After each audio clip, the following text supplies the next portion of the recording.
Anyone can be involved. Our goal right now, American Homeowner Preservation, today, we're unfortunately, and it truly is, I feel unfortunate, that we can only accept investments from accredited investors, wealthy people. Mark shared the definition earlier.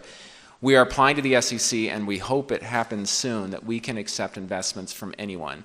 And non-accredited investors, it goes from only the 3% to the 100%. And that, I think, is exciting. And our minimum investment will be $100, so it really is accessible. That would be exciting. But the question was, how can you participate? And I think it's not just investing online, it's how the opportunities you have in your life to share things with others and maybe give people second chances, maybe, there's all kinds of things. And I'll give you an example. I used to run one of the largest complexes. I owned one of the largest apartment complexes in the country. It was 1,100 units in Columbus, Ohio. And it was nicknamed Uzi Alley because there were 8 murders there in the prior year.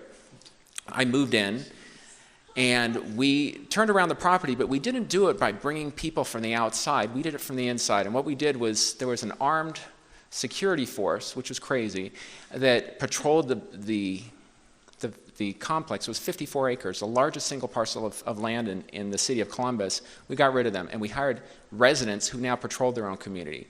For the contractors that came in, we required that they created apprenticeship programs that hired residents. The majority of our residents, particularly young African-American males, had criminal records, and the opportunities for them to get jobs were unbelievably difficult. You just mentioned, someone with a criminal record is really, it's really difficult in America to get a job today, period. Add a criminal record, it's extremely difficult.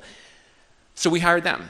And all of a sudden, all the problems went away. And it took a while, and it wasn't 100% success, but in the end result was terrific. And that was something that you can do on a small scale, on a large scale, and even today. Today, I'd like to recognize there's 2 gentlemen from Dan's program. If you can stand up in the back, if you don't mind, come on. So 068. So these 2 gentlemen are ex-offenders.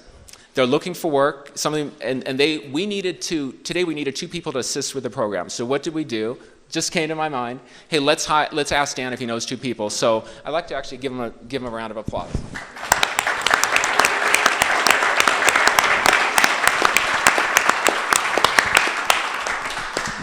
It really is important in your everyday life if someone's down, is to give them a second chance and a third chance sometimes. People don't turn around right away. And I'll tell you,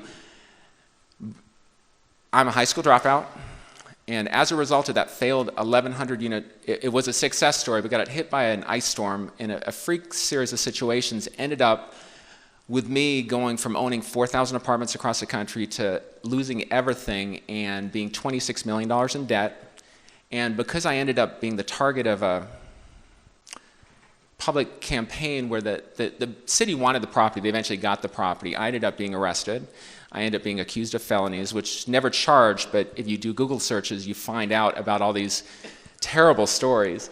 And it was traumatic for me. Now I run an investment fund, so again, high school dropout, millions of dollars in judgments against me, stories on the internet of felonies and arrests, and I'm trying to raise capital. I mean, who's going to invest with me? It doesn't make sense.